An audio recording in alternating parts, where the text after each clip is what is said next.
sambutan dari Mas Rahardian Gali selaku Ketua SRI Universitas Diponegoro. Kemudian dilanjutkan pemaparan dari Mas Rizky. Harapannya teman-teman di sini juga bisa antusias bertanya. Nanti akan ada sesi tanya jawab kurang lebih sekitar 15 menit atau 20 menit. Jadi kayak teman-teman feel free aja karena Mas Rizky sendiri tadi udah bilang beliau welcome dan beliau bakal menjawab semua pertanyaan teman-teman. Gitu. Jadi jangan ragu-ragu atau jangan takut buat bertanya. Mungkin tanpa berlama-lama lagi kita sambut Mas Rahardian Gali untuk memberikan sambutannya. Kepada Mas Rahardian Gali, waktu dan layar saya persilakan. Terima kasih Iza atas sambutannya. Jadi saya di sini diamanahin Gali buat sambutan ya. Bismillahirrahmanirrahim. Jalan-jalan ke Kota Batu, jangan lupa membeli pepaya. Assalamualaikum warahmatullahi wabarakatuh dan selamat malam semuanya. Asik. Waalaikumsalam warahmatullahi wabarakatuh. Tadi belum sempat bilang cakep loh. Ngeri bang, ngeri. Iya oke. Sebelumnya saya mau berterima kasih kepada Mas Rizky Firmansyah yang telah menyempatkan waktunya dan sekarang kebetulan juga masih weekday tapi di akhir-akhir mungkin lagi capek tapi masih menyempatkan waktu untuk datang. Lalu yang kedua saya terima kasih juga kepada di sini ada Mas Azhar dari alumni dari Undip juga dari Teknik Industri Undip. Lalu dan juga teman-teman dari SRE Undip dan juga pengurus dan juga member. Sebelumnya di sini kita akan mengadakan company visit yang mana kita akan berkunjung ke General Electric. Ya, kita sudah tahu kalau General Electric ini merupakan sebuah perusahaan besar juga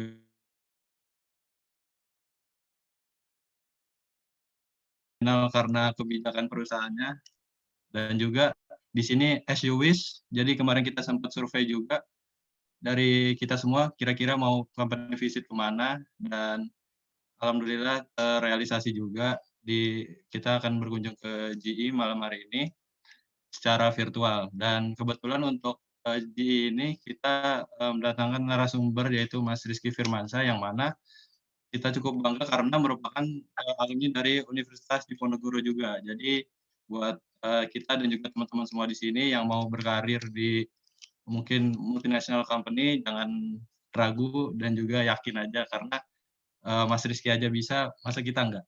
Kayak gitu. Mungkin itu aja. Semoga materi hari ini bermanfaat dan ini juga enggak hanya dari background teknik aja. Kalau semisal dari teman-teman ada yang mau dari misalnya bidang ekonomi, karena dari member sendiri itu kan enggak hanya dari teknik ya.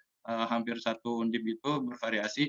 Silakan tanyakan saja kepada Mas Rizky karena dari Mas Rizky sendiri sudah terbuka terhadap pertanyaan tersebut. Dan mungkin itu aja. Terima kasih. Wassalamualaikum warahmatullahi wabarakatuh. Waalaikumsalam warahmatullahi wabarakatuh. Sebelumnya mohon maaf Mas Rahmat. Saya kira tadi yang mau disambutan Mas Gali. Baik, langsung saja kepada Mas Rizky dipersilakan untuk memaparkan materi. Teman-teman operator bisa tolong bantu share screen materinya. Atau dari Mas Rizky? Saya aja share screen bisa. Ini saya share host di sebuah participant screen. Bila saya jadiin host ya. Co-host minta tolong teman-teman jadikan Mas Rizky jadi co-host. Ya, sebentar ya. Iya, makasih Vidi. Iya.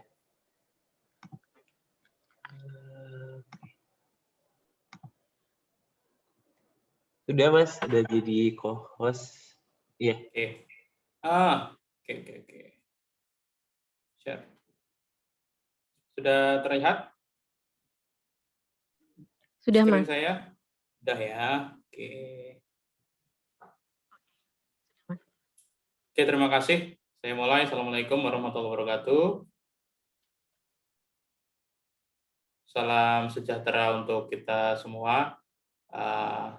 Pertama saya ucapkan terima kasih ya untuk teman-teman pengurus SRE yang sudah mengundang saya. Saya cukup kaget juga kemarin diundang SRE ini dan maksudnya saya cukup impress karena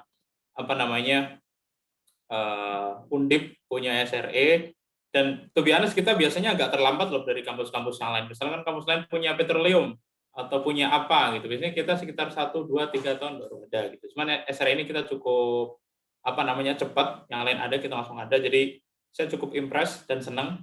Dan apalagi sekarang saya bisa diundang, saya coba menyampaikan apa yang saya tahu dan apa yang bisa saya sampaikan.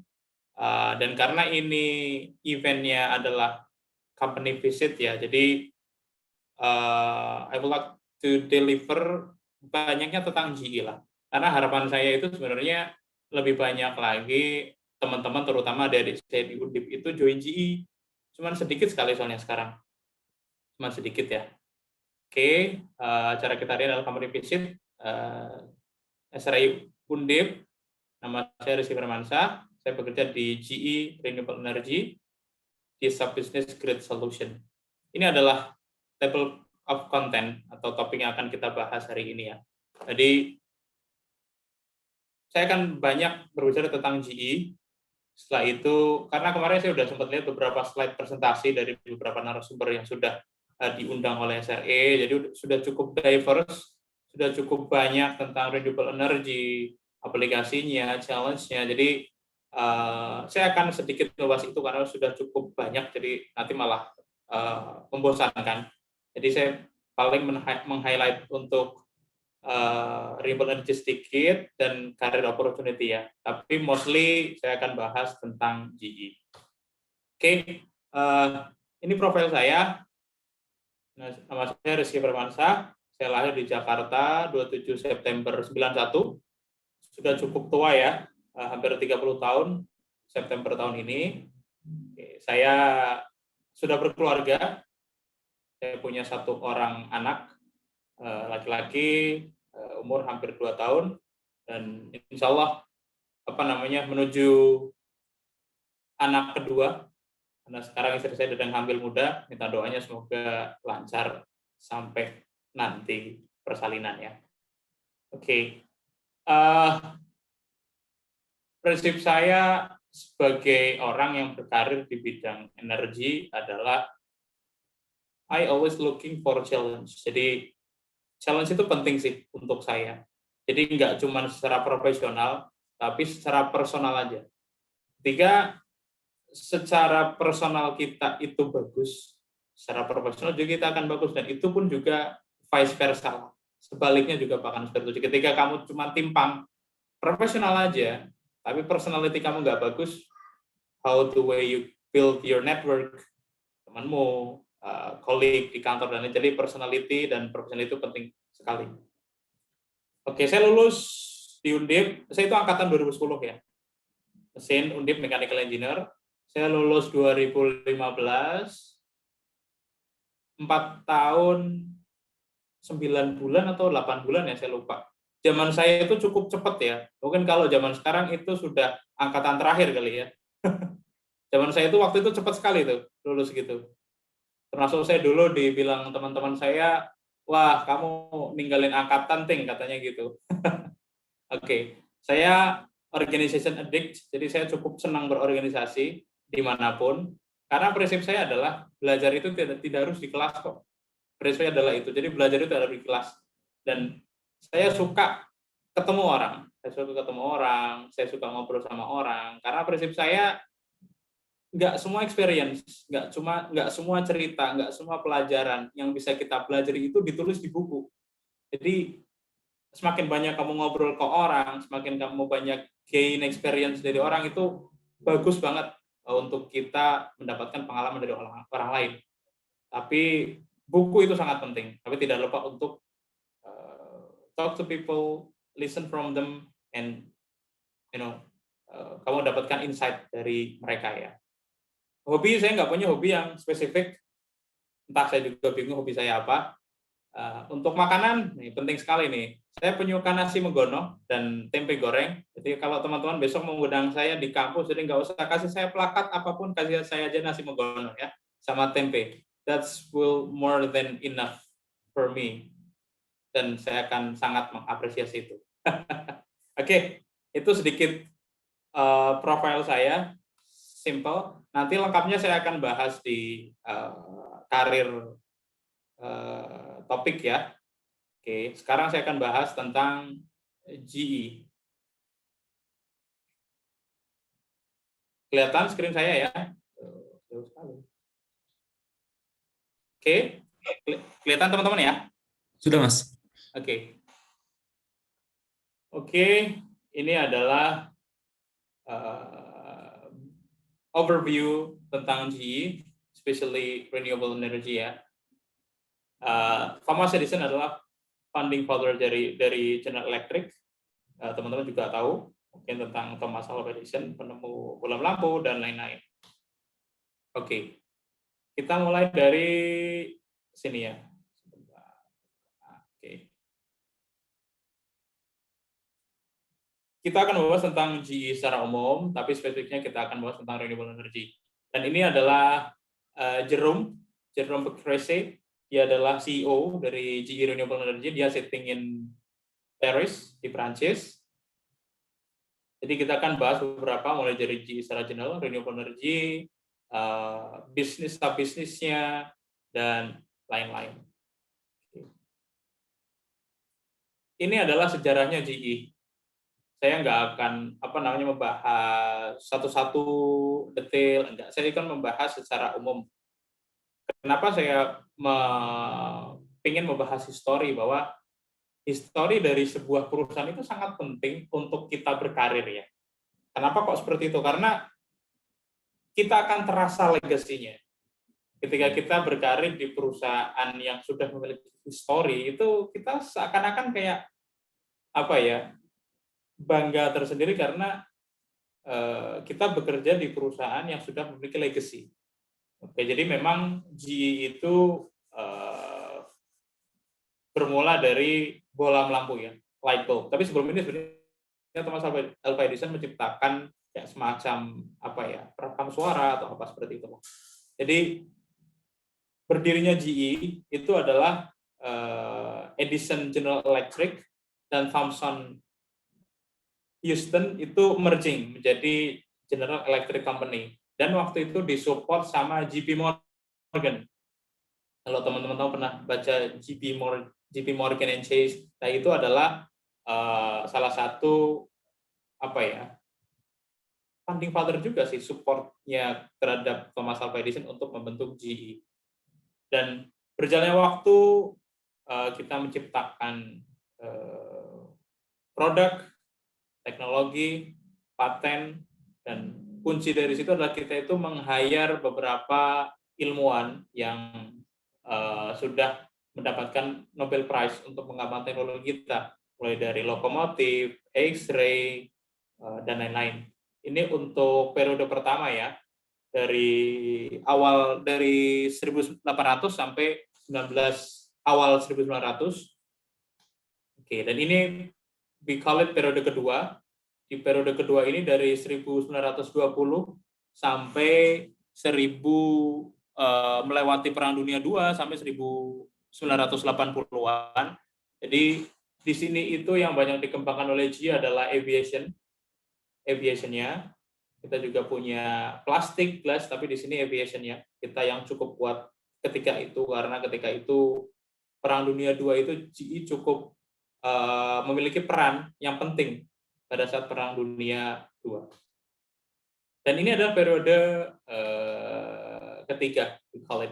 Jadi 1991 Jack Welch itu menjadi CEO of General Electric ya.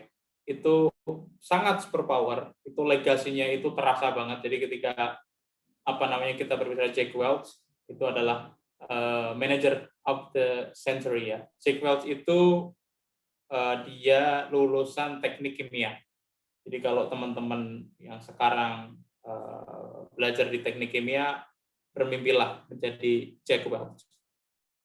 Jadi Jack Welch itu lulusan teknik kimia, jadi dia berawal kalau tidak salah GE Plastik dari situ, dan dia berkarir di GE sampai menjadi CEO. Luar biasa sekali ketika kepemimpinan Jack Welch, dia sampai meningkatkan revenue perusahaan 5 atau berapa kali lipat dalam kurun waktu 4 atau berapa tahun ya. Itu luar biasa sekali Jack Welch. Setelah kepemimpinan Jack Welch, ini kita sedikit berbicara tentang leadership. Setelah Jack Welch, pangku kekuasaan dilimpahkan ke email. Teman-teman tahu Jeff Email? Pada era Jeff Email itu era transformasi yang cukup luar biasa. Kenapa saya bilang luar biasa? Karena pada saat email itu, kalau teman-teman lihat ranking GE di Forbes dimanapun itu selalu 3 teratas tuh. Kita selalu bersaing dengan oil company seperti Chevron, Shell, dan lain-lain. Padahal waktu itu kita cuma manufaktur, tapi kita bersaing dengan oil and gas company. Kenapa? Pada era email kita itu cukup cukup agresif, cukup berani untuk mengakuisisi beberapa perusahaan, banyak sekali yang diakuisisi. Dan salah satu akuisisi terbesar, investment terbesar industri di histori GE itu adalah GE mengakuisisi Alstom. Jadi GE itu sudah punya gas turbin, kita juga sudah punya transmisi tentang power generation lah. Tapi kita mengakuisisi Alstom, jadi kita benar-benar komit untuk menguasai market. 2015.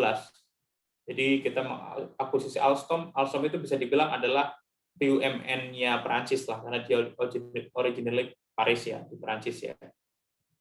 Tidak berhenti di situ.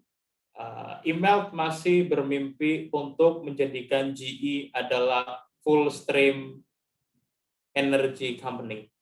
Kenapa dibilang full stream?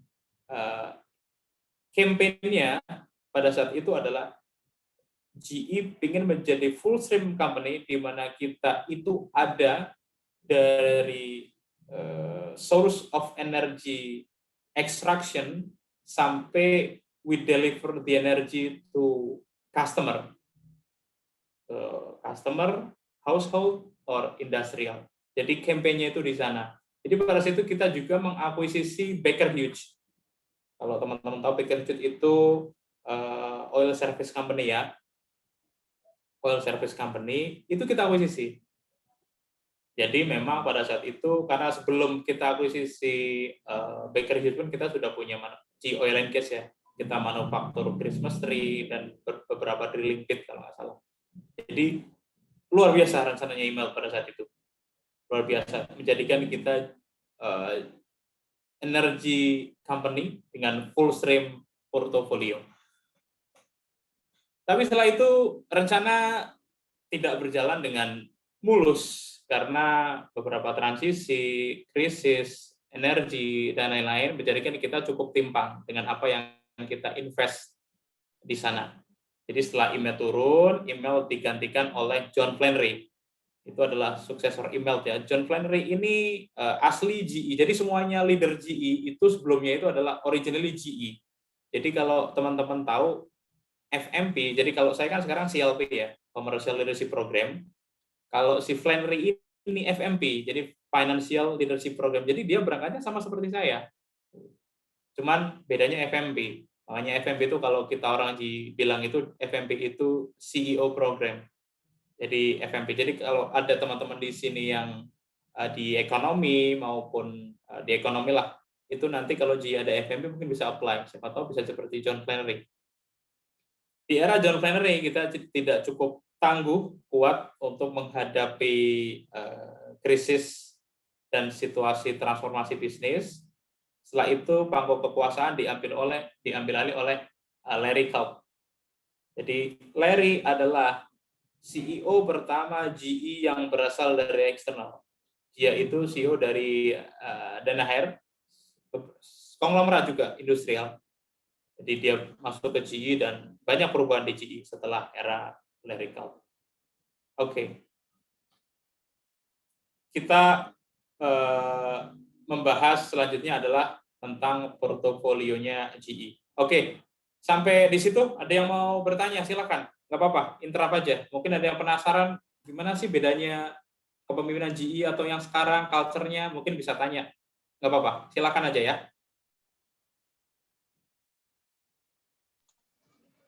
Silakan teman-teman, jika ingin bertanya.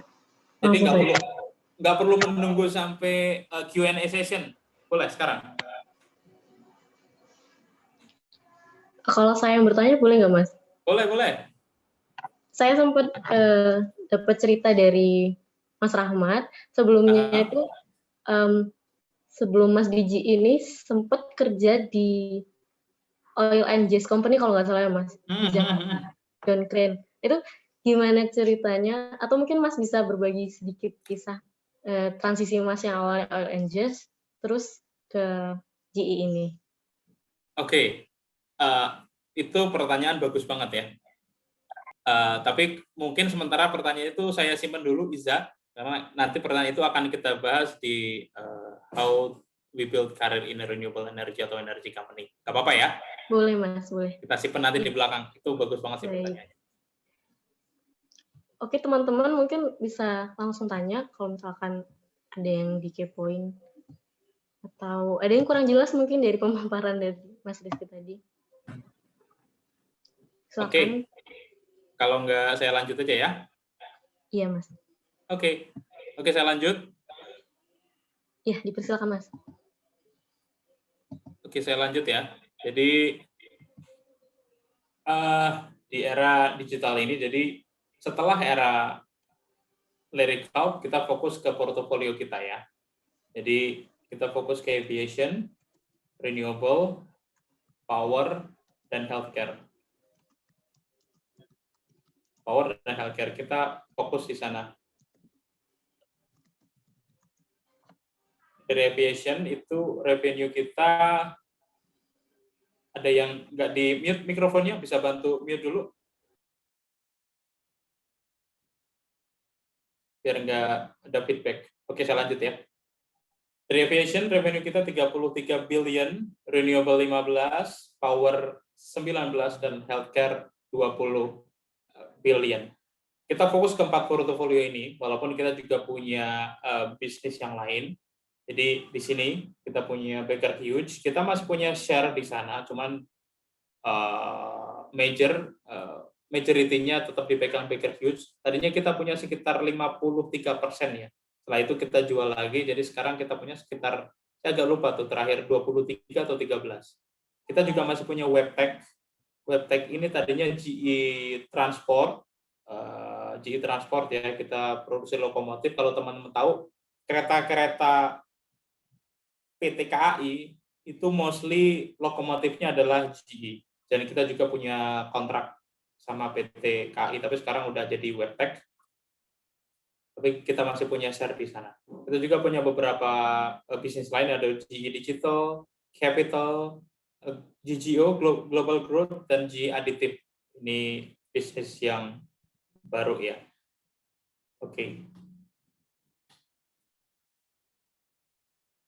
Oke, selanjutnya ini adalah beberapa penghargaan yang didapatkan oleh GE, teman-teman bisa baca. Penting banget ini karena, to be honest, saya dulu, tadi Iza bertanya, saya dulu bekerja di oil service, khususnya di turbo machinery, rotating equipment, mostly klien saya itu oil and gas, jadi saya pernah bekerja di beberapa lingkungan, dan customer GE adalah tempat kerja paling nyaman. Kenapa paling nyaman? Kulturnya paling nyaman sekali, kita bebas berbicara, kita bebas beropini, kita bisa menyampaikan pendapat kita ke siapapun, dan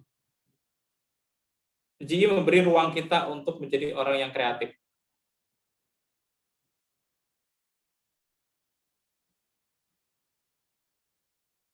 Oke, saya lanjut ya.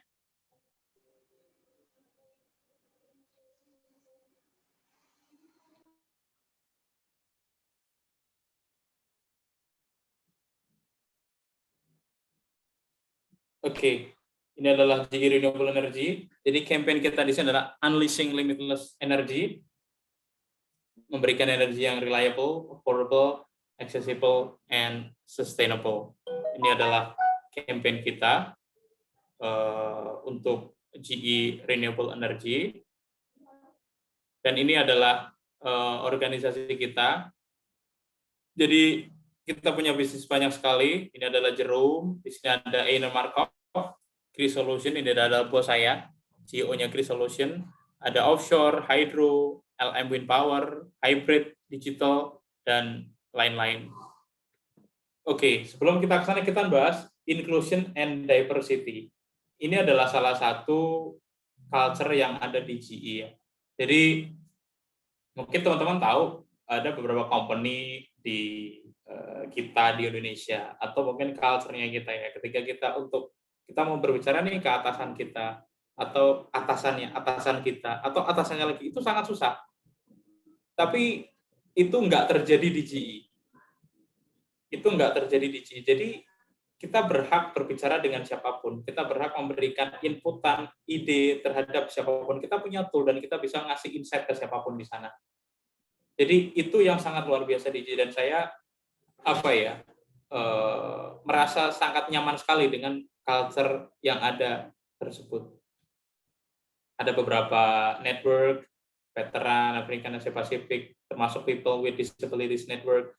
Kita nggak ngomong disability ya. Jadi kalau teman-teman tahu Pak Handri Satriago itu kan disabilitas. Pak Handri membuktikan dia bisa menjadi CEO. Dan GE juga membuktikan bahwa kita bisa berkembang, kita bisa menjadi perusahaan yang besar dan luar biasa produktif, memberikan kontribusi kepada negara Indonesia, dan kita memiliki CEO yang disabilitas, artinya disabilitas itu bukannya berbeda, mereka sama, tapi mereka luar biasa, dan saya juga melihat GE luar biasa bisa menjadikan Pak Handri seorang CEO yang resourceful, powerful, dan luar biasa.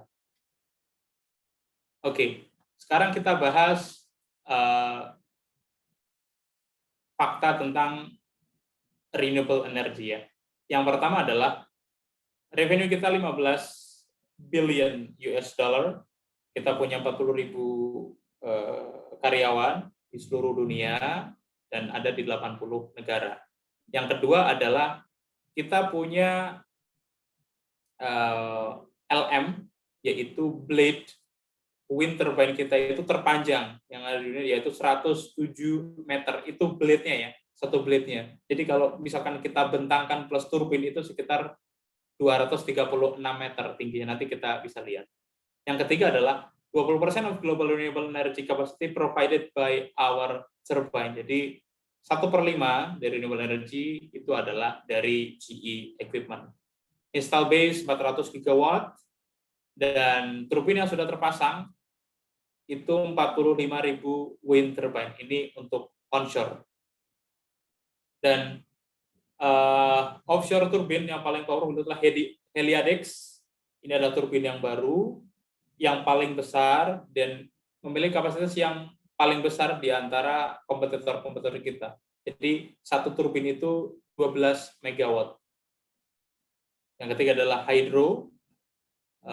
Global Hydro itu dari GE, dan ini adalah power transmission utility. Jadi ketika listrik itu di-generate oleh power plant, either itu gas, steam, coal-fired, atau renewable, kita transmisikan ke user atau klien, industrial atau komersial ataupun perorangan, itu 90% equipment-nya adalah dari GE. Karena GE akuisisi Alstom, GE juga memiliki transmission equipment, jadi 90% itu GE. Dan kita memiliki lebih dari 60 manufacturing site dan engineering, dan kita memiliki sebenarnya lebih dari 100 tahun sebagai company. Oke, ini adalah industri tren. Kemarin saya lihat ini juga sudah dibahas di I5 dan beberapa event SRE Undip ya. Jadi pada tahun 2025 itu there will be more than 50% renewable energy production in 2025 than in 2018. Jadi renewable energy itu bakalan tumbuh luar biasa. Kenapa? Nanti akan kita bahas. Dan ini dia. Saya di sini ingin coba interaktif ya. Saya mencoba teman-teman berpendapat, kenapa sih kok bisa ini kita membagi install capacity evolution dari 2019 ke 2030 by region ya. Ini ada North America. Kita lihat North America itu yang hijau ini renewable. Ya, ini dari 19 sampai 30. Ini proyeksi ya. Dan yang orange ini untuk fossil fuel. Ini Europe, Middle East, Asia Pasifik, dan lain-lain, kalian bisa baca. Coba kalian lihat di sini. Di Amerika, itu install base, mungkin ada yang bisa di-mute mikrofonnya. Di North America, install base untuk fossil fuel itu turun sekitar 36 gigawatt atau 0,5%. Sedangkan untuk renewable-nya akan naik 4%. Ya. Yang luar biasa itu ada di Middle East. Kalian bayangkan di Middle East itu 11% akan naik install base untuk renewable energy. Tapi untuk yang fossil fuel tetap naik 2%. Asia Pasifik fossil fuel tetap naik dan renewable juga naik 7%. Cukup signifikan termasuk Afrika. Dan ini Latin Amerika. Yang saya tanyakan teman-teman, coba teman-teman berpendapat deh, kenapa Amerika bisa turun 0,5%, Europe juga turun 1%, tapi di Asia kok fossil fuel tetap naik nih, sekitar 2%. Artinya Asia Pasifik itu termasuk Indonesia ya. Artinya fossil fuel kan termasuk gas, batu bara, dan lain-lain non-renewable.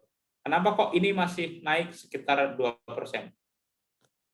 Dan di Eropa, Amerika, kenapa kok sudah turun? Tapi di kita kok masih, coba teman-teman berpendapat deh. Saya ingin dengar pendapat dari teman-teman.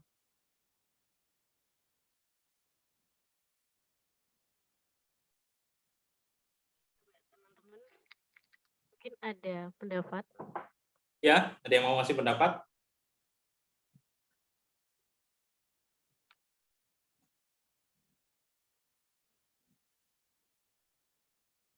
Teman-teman nggak perlu malu atau ragu jawabannya salah, karena kita kan diskusi bareng. No. Ini ada dari Arlita, Mas. Boleh di chatting ya? Iya. Jadi kalau menurut dia, itu tuh field trip ke PLTU kurang realistis. Oke. Yang kurang realistis adalah aplikasinya ya. Itu bagus banget, nanti akan kita bahas. Iya. Itu bagus banget. Jadi memang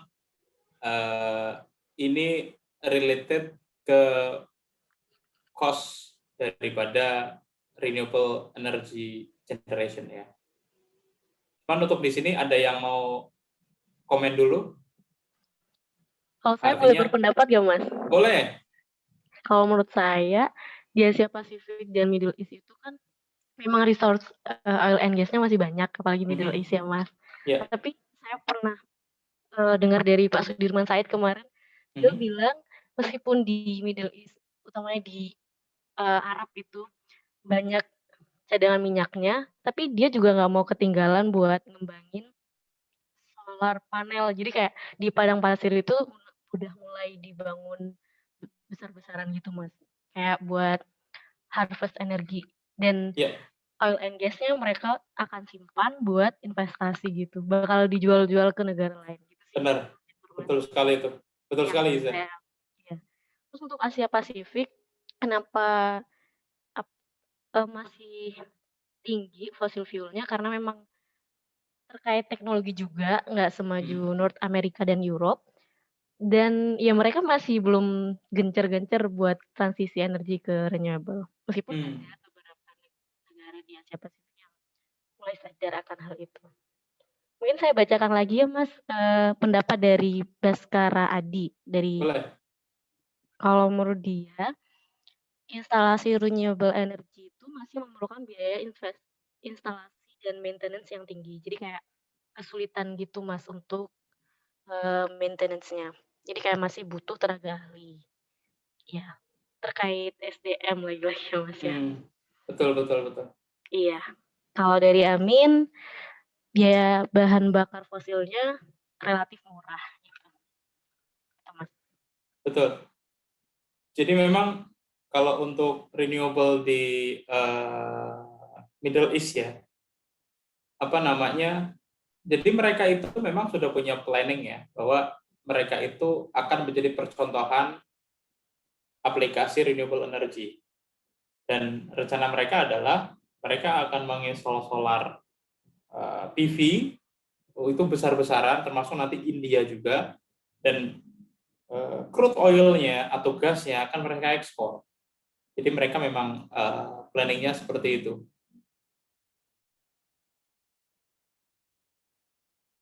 Dari siapa ini? Arlita.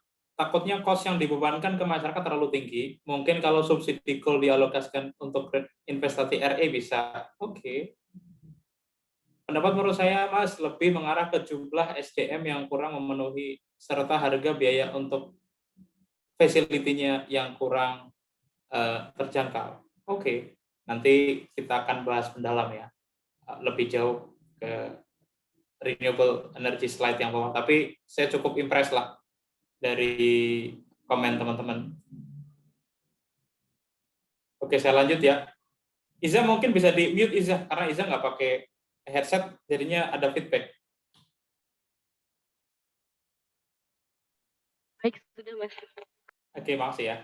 Oke, ini adalah GE Renewable Energy sekarang ya. Jadi saya akan menjelaskan portofolio GE Renewable Energy, karena kenapa? Saya sampaikan lagi, saya sangat berharap teman-teman di Undip pada khususnya itu bisa masuk ke renewable energy dan khususnya GE. Jadi saya sangat berharap teman-teman bisa join GE dan bisa bertemu saya di short quarter. Oke, jadi GE Renewable Energy punya beberapa sub bisnis. Yang pertama onshore wind. Onshore wind adalah sama turbin angin yang dipasang di darat. Tapi kapasitasnya lebih kecil biasanya daripada yang di offshore, karena memang kecepatan anginnya lebih rendah. Yang kedua adalah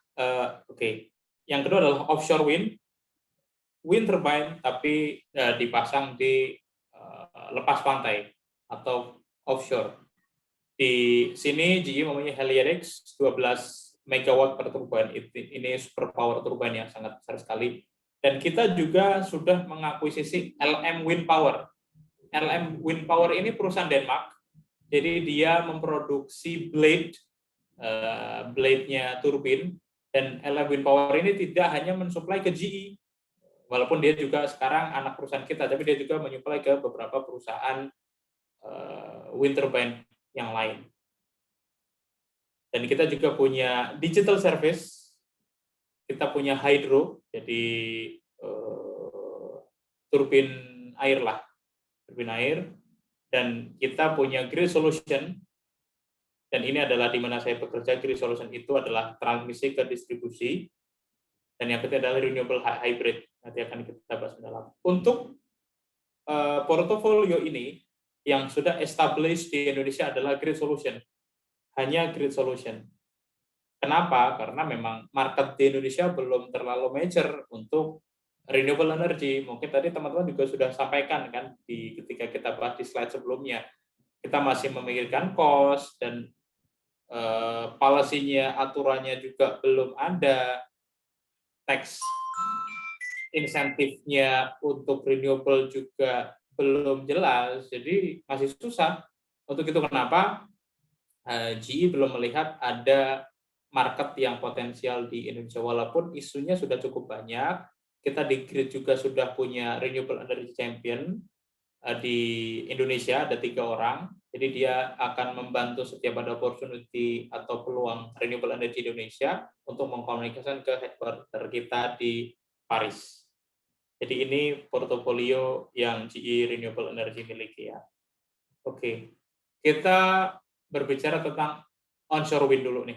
Jadi di sini ada beberapa fact yang perlu kita ingat.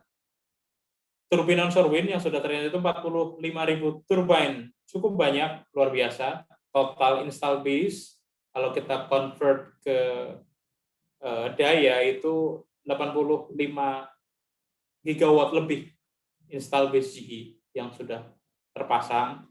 Dan kita punya wind turbine di onshore, itu Cypress namanya. Itu salah satu yang terbesar kapasitasnya, 5 megawatt. Kalau misalkan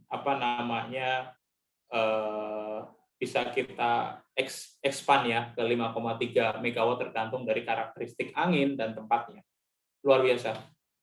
Dan ini adalah ini harus saya hapus, nggak apa-apa. Ini adalah organisasinya di beberapa region. Ya, Asia Pasifik kita udah punya Sherry Hickok, yaitu tadinya originally bukan GE, kalau nggak salah dia orang General Motor US, sekarang dia di Singapura, di Asia Pasifik. Jadi harapan saya sih untuk onshore wind segera establish organisasinya di Indonesia juga. Oke. Ini adalah portofolionya onshore wind ya. Jadi kita punya Cyprus di sini, dan ketika kita mengakuisisi LM Wind Power, ada teknologi yang kita miliki, yaitu blade-nya itu 2 piece. Challenge-nya wind turbine itu adalah ketika project. Kalian bisa bayangkan ya, ketika kita mau bangun turbin gas turbin. Sebagai contoh, kita punya portofolio gas turbin 9HA yang sekarang kita bangun di Jawa 1 Cilamaya dan di Tambak Lorok, Semarang, 9HA.02. Itu satu turbin itu bisa menghasilkan daya sekitar 400 MW. Jadi satu turbin kita bawa dari Belfort, Prancis, dengan satu kapal, sampai di set kita pasang, sudah terbuat itu 400 sekian megawatt. Tapi wind turbine onshore, kalian bisa bayangkan, besarnya, panjangnya, blade-nya sekitar 60, bahkan kalau heliadik sampai 107 meter, baru cuman menghasilkan 5 atau 12 megawatt per turbine. Jadi kalau kita bandingkan, jauh sekali. Nanti kita bahas di LCOE dan cost komponennya. Jadi jauh sekali, makanya capital expenditure untuk renewable energy itu sangat besar, itu challenge-nya. Yang tadi kita bahas di slide sebelumnya ya. Oke. Ya, makanya itu GE memiliki teknologi jadi 2-piece blade. Jadi ketika transport logistik itu lebih mudah karena dibuat 2 piece. Yang kedua, ini adalah experience-nya, double fair induction generator, teknologi generatornya, grid integration, dan lain-lain. Oke, dan ini adalah digital service. Jadi kita juga punya digital service. Nggak cuma untuk renewable aja sebenarnya digital ini. Kita juga di gas power kita ada, grid solution ada, di hydro ada. Jadi di semua produk kita punya digital services, kita punya software dan lain-lain. Dan ini adalah grid solution. Jadi grid itu adalah yang seperti saya tadi bilang, listrik kita generate, kita transmisikan ke customer kita. Rata-rata yang bekerja di sini anak elektro, tapi enggak juga. Saya anak mesin juga sekarang kerjanya di grid solution. Saya belajar lagi tuh elektro. Dan kalau kalian tahu 90% power transmission itu GE equipment. Tadinya GE Alstom, karena Alstom diakuisisi jadi 90% GE. Oke, kita lanjut lagi adalah grid solution portfolio. Kita punya sensor, software, medium voltage and high voltage equipment, juga HVDC ya, high voltage direct current, dan ini adalah HVDC ini. Nanti HVDC ini bakalan sering dipakai di offshore wind turbine. Jadi untuk mentransmisikan energi dari laut, dari turbin itu ke darat, karena biasanya panjang. Dari offshore ke substation yang di onshore-nya itu kan jauh, makanya kita menggunakan HVDC ini. Ini adalah LM Wind Power yang kita akuisisi, perusahaan Denmark. 1 out of 5 turbine blade produced by LM Wind Power. Kita sudah memproduksi sekitar 13.000 lebih blade di 2019, dan ini adalah portofolio kita, 107 meter blade-nya saja, jadi satu blade 107 meter. Dan LM Wind Power ini supply kapasitinya sudah 113 gigawatt. Ini offshore wind, kita punya Heliad dan Heliadex. Ini dia. Jadi Heliadik sendiri itu terbesar ya. Sekarang apa namanya sudah terinstall satu di Rotterdam ya sebagai prototype. Ini teman-teman bisa lihat satu blade ini 107. Jadi total tingginya itu 260 meter. Ini ada Eiffel segini dan ini Crystal Building segini. Jadi besar sekali. Dan bayangkan ini satu turbine. Ini portofolio kita di offshore wind dan ini hydro. Hydro kita itu originally Alstom, jadi luar biasa kita portofolio sudah banyak. Oke, water management, sustainable development untuk support energy transition to renewable energy. Dan ini adalah renewable hybrid. Jadi ini salah satu portofolio baru kita. Jadi challenge-nya renewable energy sendiri itu adalah seperti ini. Jadi di sini ada teman-teman elektro ya. Perbedaan renewable dan fossil fuel adalah storage-nya. Ketika renewable itu perlu kita convert ke listrik dulu. Tapi kalau fossil fuel, misalkan kayak bensin, gas, bisa kita tampung di tangki. Bisa kita transport lewat truk maupun apapun. Kalau misalkan renewable, harus kita convert. Misalkan kayak angin, atau solar, matahari, kita harus convert dulu ke electricity. Sedangkan electricity itu oke, penyimpanan penting, tapi kapasitasnya kan terbatas. Makanya itu GE punya renewable energy hybrid. Itu kita punya hydro pump storage teknologi dan battery energy storage atau BESS. Ya, kita punya ini. Kita juga punya kompetitor untuk battery storage, Tesla. Tesla juga punya battery storage. Itu juga menjadi kompetitor kita. Jadi teman-teman tahu kenapa renewable energy hybrid ini kita kembangkan, karena challenge-nya itu di sana. Jadi listrik itu nggak seperti bensin ya, yang kita siap sedia di pom, kita fill in, itu nggak seperti itu. Jadi penggunaan listrik untuk kehidupan sehari-hari kita itu antara upstream dan downstream itu harus seimbang. Jadi misalkan ini di transmisi ya, si PLN misalkan, kebutuhan listrik di Jawa Bali itu sekian gigawatt. Nah, untuk itu turbin-turbin ya bekerja seperti itu. Oke, ketika kebutuhan naik, turbinnya naik. Ketika kebutuhan turun, ya turbinnya ada yang pasti dimatikan. Makanya ada kesulitannya, challenge-nya renewable sendiri adalah misalkan sebagai contoh, kalau Indonesia cuma pakai solar aja, sedangkan energi yang kita dapat dari matahari cuma siang, tapi penggunaan listrik besarnya digunakan ketika malam. Jadi untuk menjaga balance itu, makanya kita tawarkan renewable energy, renewable hybrid ya, offering ya, kita punya hydro pump storage dan battery energy storage. Ini adalah produknya. Oke. Itu adalah portofolio dari GE Renewable Energy. Dan ini adalah global footprint kita. Jadi ini di Indonesia. Jadi di Indonesia sendiri itu GE Renewable kita punya Grid Solution, gas power kita ada, healthcare kita ada, aviation kita ada, karena pesawat Lion Air itu mesinnya hampir semuanya GE, masuk ke Garuda Indonesia.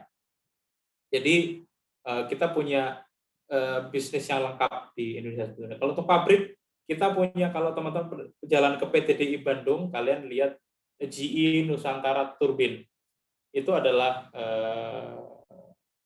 service centernya GE Turbin di Indonesia. Jadi dia itu dapat order nggak cuma dari Indonesia loh, dari Australia, dari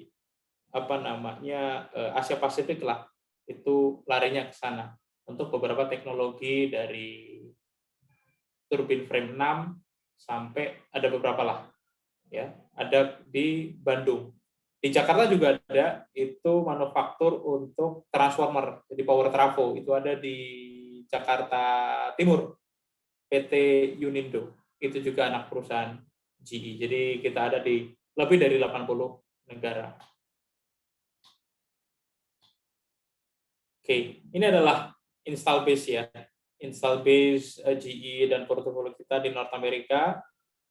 Kita lihat untuk hydro 37 gigawatt, onshore 41, offshore kita bisa lihat di sana. Ini Latin Amerika, ini Middle East, dan ini Asia Pasifik. Jadi kita punya install base hydro, onshore, and offshore wind. Oke, sampai sini ada yang mau ditanyakan?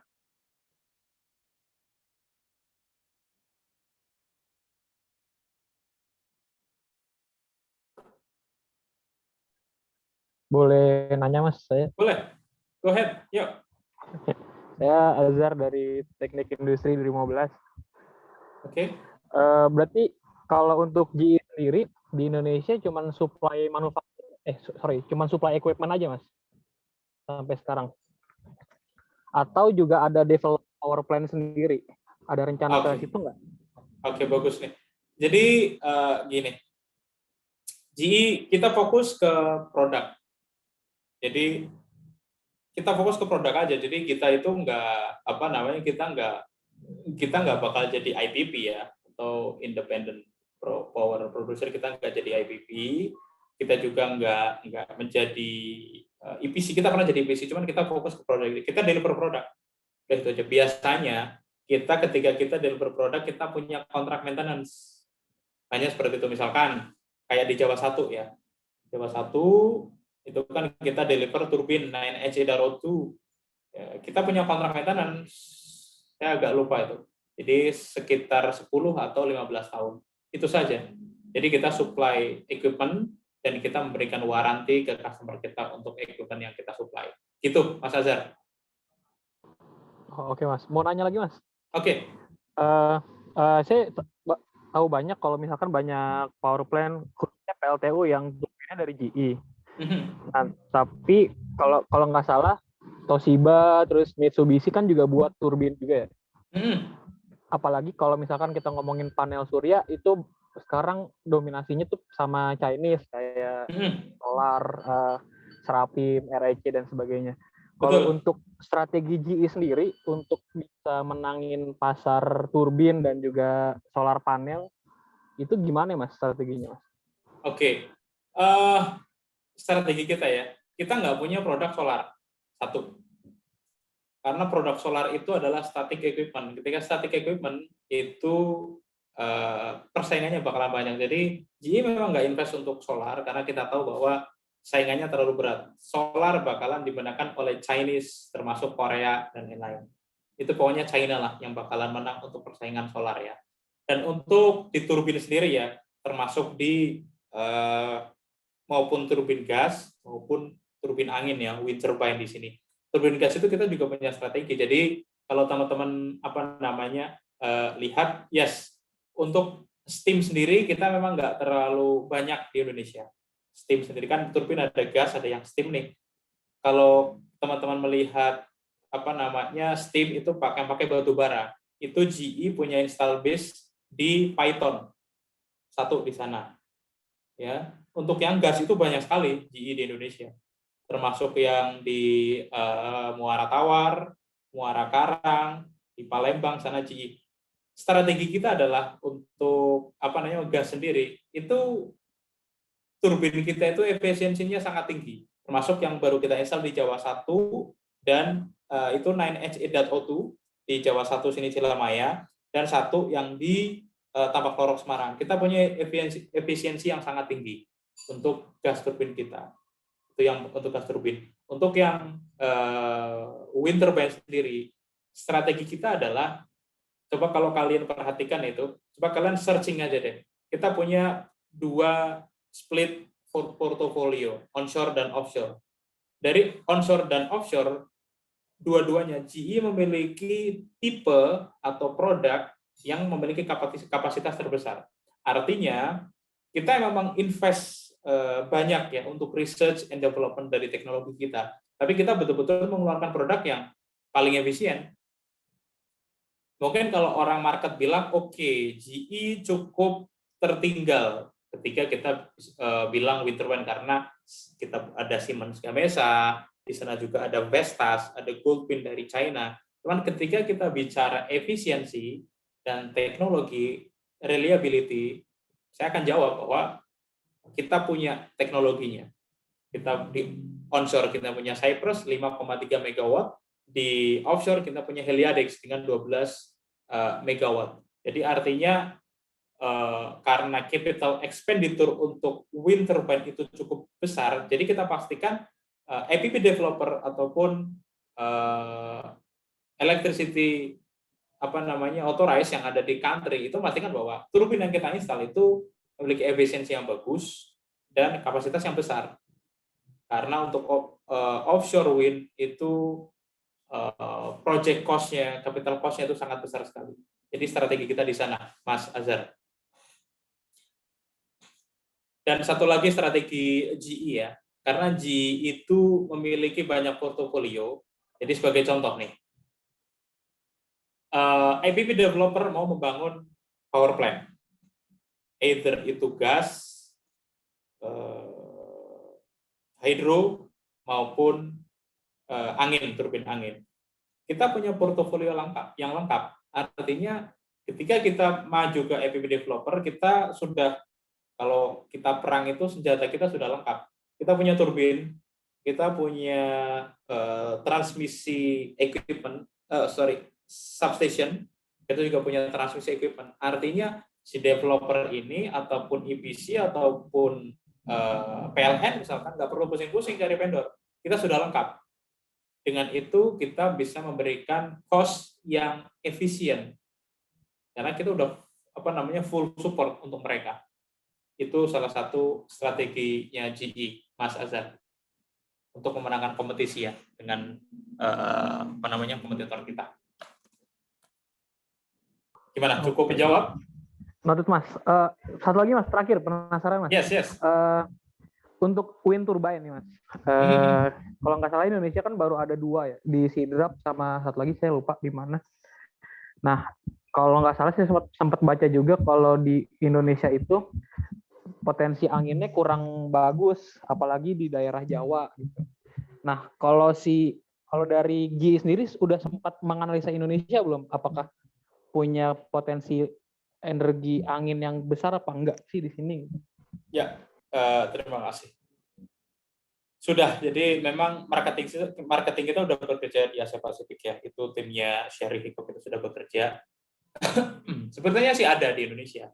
Cuman sebenarnya kalau kita ngomongin ada, cuman nggak banyak seperti di Vietnam maupun Filipina. Kalau teman-teman baca deh, Vietnam dan Filipina itu kita cukup tertinggal loh. Thailand ada, cuman kita cukup tertinggal Thailand sama Filipina. Artinya kita tertinggal bukan karena kita teknologinya, tapi resource-nya di sana mudah. Di Indonesia itu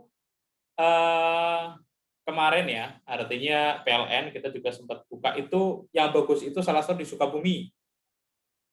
Brebes ada Wacana dan di Bali Nusa Tenggara. Jadi setelah di Sulawesi itu 3 itulah. Jadi yang yang memungkinkan ya potensial untuk di develop itu untuk onshore. Offshore sebenarnya banyak juga. Cuman sekali lagi cost-nya di offshore itu cukup besar. Ketika di offshore jaringan transmisi kita, infrastruktur kita itu harus sudah siap, terutama misalnya HVDC dan lain-lain. Jadi kita tetap memantau dari GE sendiri, kita tetap memantau, cuman kita nggak di countries, kita tetap di region dari Asia Pasifik. Target kita tetap sementara di Asia Pasifik itu Australia, kita sudah cukup agresif di Australia dan New Zealand, Vietnam, Filipina dan Thailand sekarang ya. Itu Mas Azhar. Oke, makasih banyak Mas atas jawabannya. Mantap. Ya, thank you. Luar biasa banget Mas Azhar, sangat antusias. Mas Rizky, izin nyala sebentar. Jadi Boleh. ada satu pertanyaan yang belum terjawab. Sebentar saya cek dulu. Oh, di chat ya? Iya, tadi ada pertanyaan dari Arlita, Mas. Dia penasaran, ada nggak sih Mas GE yang tentang environment. Oh, mohon maaf, suara Oh, saya kurang jelas ya. oh ini nih ada di chatbot Iya, yang mana? Oh ini dia ya. iya Mas. Oke, ada nggak sih award GE tentang environment? Yang pasti Iza di dulu jangan lupa. Oh iya Yang Mas. pasti apa namanya GE itu jadi seperti ini. Kita sangat support environment ya. Makanya itu kalau teman-teman tahu GE itu sudah menutup pabrik, bukan untuk pabrik ya. Kita sudah tidak mau berbisnis untuk coal fired atau turbin batu bara. Tapi ketika misalkan turbin yang sudah kita install bis, ya kita tetap servis, spare-nya kita jual. Tapi yang misalkan nih ada negara ataupun EPP yang minta GE saya mau bangun turbin steam turbin dong, tapi dari batu bara, kita udah nggak mau new project karena kita concern ke sana. Kita mau concern ke renewable, wind turbine, dan gas. Karena gas ini sangat penting. Kita nggak bisa langsung rely on the wind turbine atau renewable energy without gas power. Gas itu nggak sekotor apa namanya coal fired ya, apa namanya batu bara, walaupun dia tetap masih punya carbon emission, tapi jauh lebih sedikit. Tapi kita butuh itu karena kapasitasnya besar dan apa namanya dispatchable. Jadi ketika kita mau run in-nya itu gampang untuk itu. Untuk award GE tentang environment, artinya kita fokus di environment. Jadi tim kita, SI kita fokus ke sana, makanya untuk itu kita kembangkan itu. Kalau untuk award dari Indonesia sendiri kita punya GE Volunteer, cuman award biasa aja sih. Kalau untuk yang besar, saya kira selama 2 tahun lebih saya di GE, saya belum mengikuti event itu. Tapi kita tetap concern ke sana. Artinya apa yang kita lakukan juga kita bertanggung jawab lah terhadap impact environment yang ditimbulkan. Begitu, Arlita. Ada yang lain teman-teman? Just turn on your microphone and speak. Ya, tadi ada yang ngomong. Ada yang mau bertanya? Halo? Iya, Mas. Iya Pak, izin bertanya. Oh, Togar. Ayo Togar, silakan. Jangan manggil Pak, saya masih muda. Panggil Mas saja. Oh, siap Mas. Terkait GE Electric ya. Kalau GE Electric kan pasti juga ada bicarain soal turbin pesawat ya. Ini mungkin di luar konteks ya, tapi kayak ada rasa penasaran. Nggak apa-apa. Kayak kan untuk beberapa hari ini kayak kalau pada dengar berita soal ada dikandanginnya kapal-kapal pesawat Boeing 777 ya. Betul. Kayak banyak banget lah di mana-mana. Itu kan mesinnya kan dari turbin General Electric ya. Itu betul GE. Katanya juga Garuda kan katanya juga pengen dikandangin, tapi katanya kayak dari Garudanya sendiri bilang baik-baik aja. Tapi poinnya itu kenapa ya Pak? Ada apa kan turbin dari General Electric-nya Pak? Oke. Makasih. Bagus banget ini. Bagus. Saya juga perlu clarify ini pertanyaan ini. Jadi kebetulan salah satu lead engineer GE di Indonesia itu teman saya juga, itu Shiki. Dia cewek loh. Dia cewek tapi engineer untuk mesin pesawat. Jadi kalau kalian lihat kemarin yang sempat kecelakaan Boeing 737 MAX ya, atau kebaliklah itu kan ya. Jadi isunya itu adalah di sistemnya, jadi bukan di engine-nya, tapi kita kebagian kena impact. Artinya, jadi mungkin saya sharing aja nih untuk business aviation GE sendiri ya. Sebelum ada COVID, kita sudah terpukul oleh Boeing, yang Boeing 37 MAX ya, itu yang Boeing itulah jenis itu, kita sudah terpukul karena beberapa pesawatnya harus masuk ke kandang, jadi after sales kita turun, kita cukup terpukul di sana. Dan setelah itu COVID-19, kita bisnis aviation kita juga sangat terpukul. Artinya, tapi kita masih bisa survive, walaupun di beberapa negara kita harus mengurangi beberapa headcount. Kalau untuk isu masalah teknologi terkait pesawat itu, sampai sekarang tidak ada confirm mengenai problem di mesinnya. Jadi nggak ada confirm problem di mesinnya. Problem ada adalah di sistemnya. Jadi yang mengendalikan antara sistem di turbin di pesawat itu dengan navigasinya. Itu problemnya di sana. Jadi sampai sekarang nggak ada isu untuk turbinnya GE ya, turbinnya GE di aviation, tapi kita kena impact-nya secara komersial, secara bisnis dari situ. Togar, itu yang bisa saya jawab. Terima kasih. Masih ada yang perlu ditanyakan atau kurang jelas? Iya Mas, makasih banyak atas tadi penjelasannya. Siap. Ya. Oke. Yang kedua mungkin juga di luar konteks lagi ya, tapi nggak apa-apa. Penasaran aja sih soal kalau untuk karirnya sendiri atau kayak magang sendiri itu buka nggak pas COVID kayak gini untuk General Electric Indonesia? Oke, Terima kasih, nanti itu bagus nih pertanyaan. Jadi saya masih punya beberapa pertanyaan yang saya carry on ya. Jadi tadi dari Hiza sama dari Togar masalah karir. Nanti kita bahas ke presentasi saya setelah ini. Jadi nanti agak akhir lah. Untuk yang GE portfolio masih ada yang perlu ditanyakan atau kita move on? Izin nanya Mas. Yes. Ini saya Naufan. Saya Naufan dari Oceanography Mas. Ini mau nanya kebetulan buat GE itu kira-kira udah sempat ada obrolan nggak sih atau investasi gitu terhadap ocean energy gitu, teknologinya atau belum menyentuh sama sekali? Untuk ocean energy itu yang energi bawah laut itu ya? Bisa dari arus laut atau pasang surut juga sih Mas, permukaan laut juga bisa. Itu sepertinya belum deh. Itu kita belum ke sana.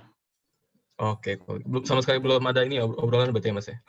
Belum, kita belum ada ke sana. Jadi kita memang ini adalah portofolio kita ya. Jadi offshore, hydronya itu adalah turbin air di bendungan ya. Untuk yang gelombang laut kita belum belum investasi ke sana deh, belum ada omongan.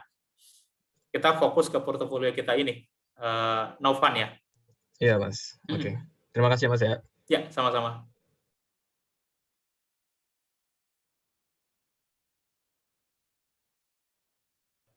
Any more question before we move on? Permisi, saya dari panitia izin mengingatkan untuk waktu sesi tanya jawabnya tinggal 13 menit lagi sampai jam 9, Mas. Kita sesi berakhir sampai jam berapa sih? Sesi saya kelar? Jam 9, Mas. Oh, jam 9 ya. Saya udah lanjut aja ya. Waduh, nanti habis nih waktunya. Oke. Kita bisa lanjut nanti Q&A di sesi terakhir ya. Ini saya lanjut dulu. Saya masih punya satu presentasi lagi. Sekitar sedikit kok, ini cepat kok. Saya lanjut ya, teman-teman ya. Iya, Mas. Oke. Tadi kan kita udah bahas tentang GE ini. Saya coba bahas tentang yang umum deh. Sebenarnya menurut teman-teman ini saya butuh satu orang deh jawab deh. Kalau misalkan 2 orang juga nggak apa-apa. Sebenarnya perlu nggak sih renewable energy ini? Dan kenapa sih kok renewable energy ini perlu? Coba menurut kalian gimana deh? 1 atau 2 deh, nggak apa-apa.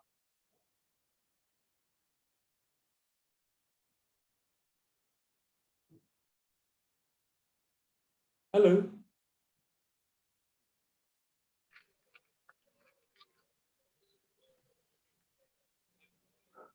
Ayo, 1 atau 2 nggak apa-apa. Kenapa sih renewable energy itu penting? Permisi, Mas. Yes. Mas, saya Rahmat, izin menjawab, Mas. Jadi kalau menurut saya itu keresahannya dilihat dari sisi lingkungan sih, Mas. Yang mana kita bisa lihat sendiri banjir di mana-mana, dan itu kan mungkin juga karena pemanasan global itu sendiri ya, Mas. Oke, global warming. Iya, Mas. Oke. Ada yang lain? Misi izin menjawab. Kalau dari saya sendiri, mungkin karena yang kalau di energi yang kita biasa pakai seperti bensin itu bakal cepat habis dan mungkin masanya juga udah mau habis juga. Jadinya kita harus nyari energi dari Alternatif. alternatif dari bidang lain. Oke. Oke ya, jadi ada 2 jawaban nih. Yang pertama karena polusi ataupun hubungannya sama lingkungan lah. Environmental issues. Yang kedua adalah resource issues. Jadi kalau yang tadi Rahmat masalah lingkungan, kalau Vidi ya tadi ya Abdurrahman tentang resource. Jadi resource-nya terbatas. Oke. Sebelum ke situ, oke ini challenge ya. Nah, sekarang ada pertanyaan lagi nih. Jadi yang kita butuhkan itu sebenarnya apa ini? Energi terbarukan, yang limitless, atau yang clean? Ada yang mau jawab lagi? Sebenarnya yang kita butuhin yang mana nih? Yang kita prioritasin dulu nih. Mindset kita biar jelas. Jadi ketika kalian membangun organisasi SRE, mindset kalian biar jelas. Yang kita butuhin itu renewable-nya, limitless-nya, atau clean-nya. Yang mana coba?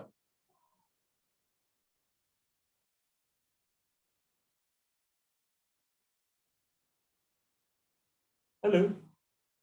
Saya tungguin nih jawabannya. Gimana teman-teman? Kalau teman-teman malu buat open mic, silakan boleh tulis di kolom chat. Isi Mas, izin coba menjawab. Boleh, Vidi. Iya, kalau menurut saya lebih ke arah yang limitless dulu sih. Kalau menurut pribadi ya, saya mungkin kurang ngerti juga. Gak apa-apa. Iya, kalau menurut saya lebih ke arah yang limitless dulu karena kan yang energi yang sekarang itu bakal lebih cepat habis kan.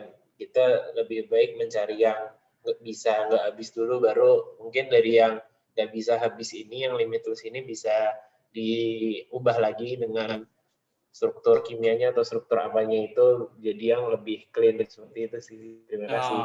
Bagus, oke. Jadi kalau menurut Vidi kita fokus ke renewable, tapi fossil fuel resource yang kita miliki nanti kita utilize, kita implementasikan, tapi dengan efek lingkungan yang minim gitu ya. Iya. Oke, jadi kalau menurut Vidi lebih concern ke renewable-nya dulu nih. Jadi Vidi nggak concern ke climate change-nya. Oke. Kalau tadi Rahmat lebih ke clean energy, lebih ke environment-nya. Sekarang saya tanya lagi nih, ada hubungannya nggak sama ini? Jadi si Vidi ini dia golongannya Donald Trump dia. I'm not a big believer in global warming. Ada yang ngechat deh, saya coba lihat dulu.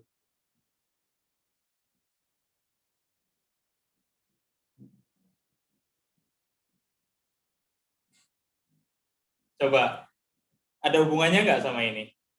Bahwa sekelas... Halo, Tika, bisa? Ada, Mas. Ada, Faiz. Boleh. Yang bisa mau mengungkapkan pendapat, silakan.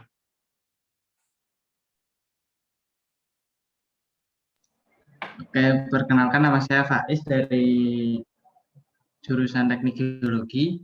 Untuk sejauh yang saya tahu itu Donald Trump itu mempunyai beberapa perusahaan minyak di Amerika. Nah, untuk beberapa periode keberlangsungan Trump menjabat, Amerika keluar dari Paris Agreement yang mana Paris Agreement ini menyatakan bahwa akan beralih energi ke renewable. Ya mungkin karena perusahaan si Trump ini terusik, makanya dia tidak percaya akan adanya global warming. Oke. Jadi artinya bahwa keputusan perihal how we utilize the renewable energy will be affected oleh politik ya. Jadi ada hubungannya ke sana. Ada lagi yang mau saya tanyain? Oh, nggak bisa. Nah, ada hubungannya nggak sama ini?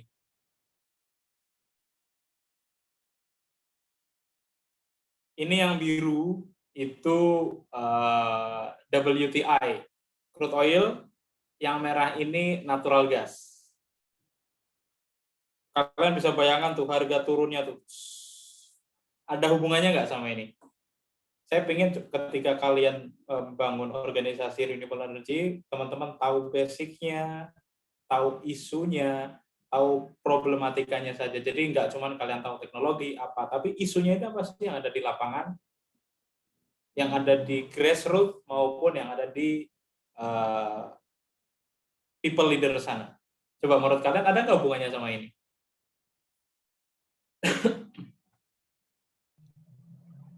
Oke, kalau sejauh yang saya tahu kan ini harga crude oil, coal, sama natural gas. Untuk pergerakannya sendiri memang yang pertama fluktuatif. Cuman untuk yang tahun 2008 itu setahu saya terdapat adanya krisis. Betul. Lalu 2020 ini ada COVID yang menyebabkan harga minyak sempat minus. Kalau yang pernah saya tahu itu ada beberapa perusahaan yang memanfaatkan momen ini untuk menjual atau menahan barang minyaknya gitu. Dan ada beberapa perusahaan malah membeli minyak ketika harganya minus. Ya, saya masih kurang paham sih Mas kalau ini. Nggak apa-apa, bagus Faiz, bagus Faiz. Dulu zaman saya mahasiswa saya belum tahu seperti ini, kamu udah tahu berarti kamu hebat. Ada lagi?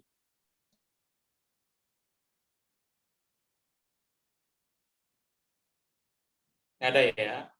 Oke, saya lanjut ke sini dulu deh.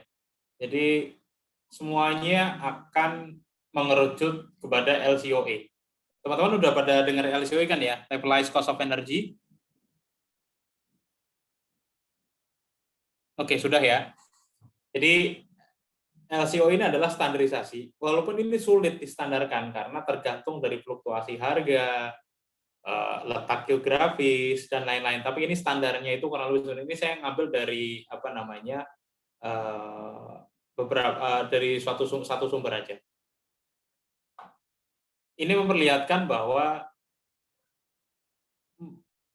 mulai tahun 2013 ya 2010 lah, LCOE atau cost generation dari renewable energy itu turun sangat tajam. Terutama solar PV, turun sangat tajam. Sedangkan gas sama coal itu masih terpengaruh oleh harga dari fuelnya. Itu yang jadi masalah. Jadi sekarang penggunaan renewable energy sudah mulai murah, tapi ini mengacu di beberapa negara yang resource-nya ada. Sebagai contoh, menurut kalian nih, coba saya minta pendapat kalian nih. Misalkan kalian jadi Pak Jokowi nih, atau kalian jadi Pak Erick Thohir, atau kalian jadi Pak Zulkifli Zaini di Rut PLN sekarang. Kita punya batu bara, harganya murah di sini. Kita punya batu bara.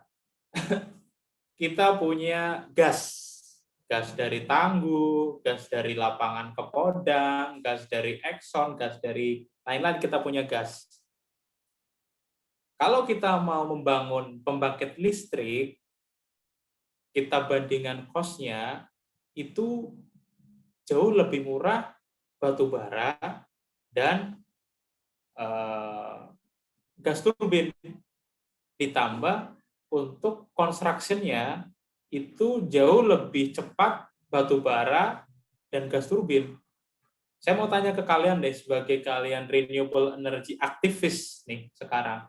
Kalau kalian jadi Pak Jokowi, Pak Zulkifli Zaini, atau Pak Erick Thohir sekarang, bukan Pak Erick Thohir ya, Menteri SDM sekarang siapa ya?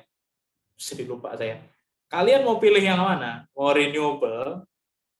Kita logis saja deh. Mau renewable yang mahal dan pembangunannya cukup lama, atau yang pakai gas atau batu bara, resource-nya ada, lebih murah dan cepat. Kalian pilih yang mana?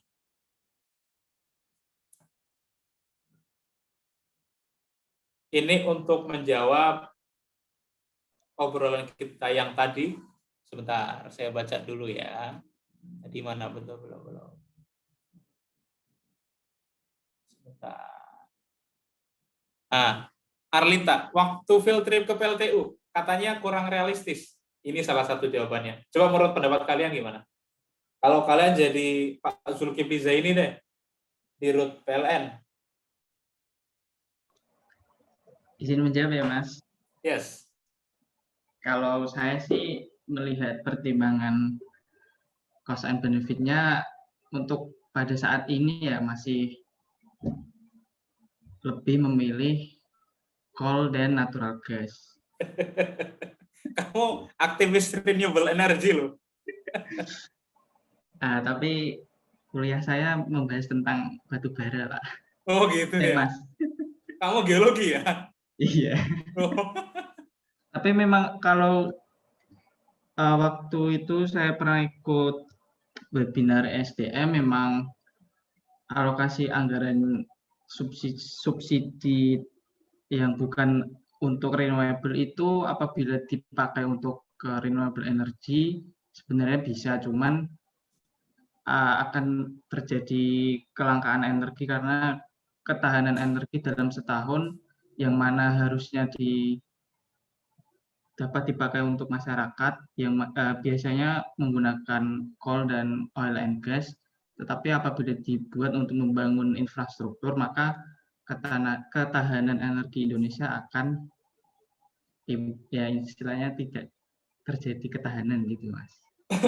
Oke. Jadi ini saya garis bawahi lagi ya. Kalau kalian tahu untuk ketahanan listrik di Indonesia ini, jadi listrik itu ada beberapa karakteristik pembangkit ya. Ini sebelum kita menjawab yang lain.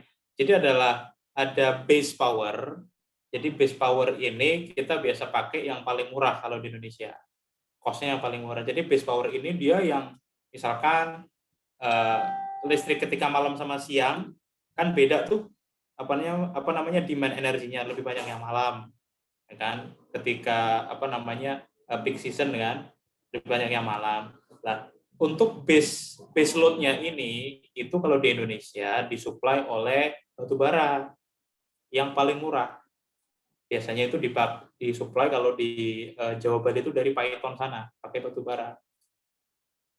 Di atasnya base load itu ada peaker atau peaker itu ketika mulai naik ketika sore ataupun malam hari jam 5 sore sampai jam inilah kita pakai gas turbin. Cost-nya lebih mahal daripada batu bara, tapi cepat. Ramp up-nya itu cepat. Jadi ketika nyalain turbinnya itu makanya di solusinya. Dan ini yang susah untuk pengaplikasian renewable energy.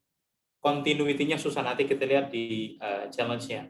Oke, saya beralih ke pertanyaannya Arlita ya. Mas izin bertanya, kenapa harga nuklir terus naik ya? Bukannya nuklir itu potensi listrik yang besar dengan environmental impact yang kecil di samping insiden ledakan. Oke, Arlita terima kasih banyak. Nuklir ini luar biasa. Jadi potensinya besar, kenapa harganya tinggi? Jadi memang nuklir ini sumber yang cukup sulit ya. Kenapa kok sulit? Jadi ketika orang mau mengembangkan nuklir itu, yang susah itu adalah environmental isunya. Jadi bagaimana kita bisa memastikan, jadi kita itu ketika Indonesia itu mau bangun nuklir nih, itu nggak bisa kita izin sama PLN atau sama SDM, enggak. Kita harus ada global organisasi ya yang menaungi itu, terutama US. Itu pasti dia akan memantau bagaimana sih suatu negara itu mengembangkan nuklir, ini mau dibuat pembangkit atau untuk senjata nih, seperti Iran.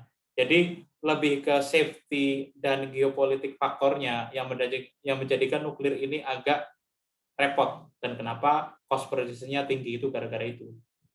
Itu pertanyaannya. Yang kedua, Muhammad Dwi Halpani, ini berdasarkan data Indonesia sekarang, Mas. Data yang ini ya, ini bukan data Indonesia ini data global. Saya cari data di Indonesia cukup sulit datanya. Mungkin kalau kalian dapat seminar dari SDM, ada sih kayaknya datanya. Saya cari yang dari Indonesia, cari sumbernya agak susah. Cuman sepengetahuan saya, terakhir kemarin saya ada diskusi dengan Pak Yarman Sudimo itu former Dirjen Ketenagalistrikan Kementerian SDM.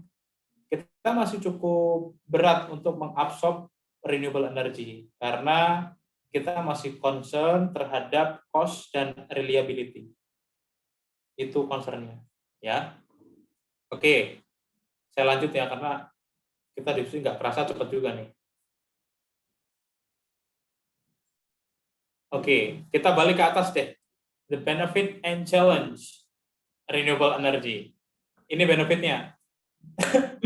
Kalau kita lihat ini, less global warming, improve public health, pokoknya lingkungan lah.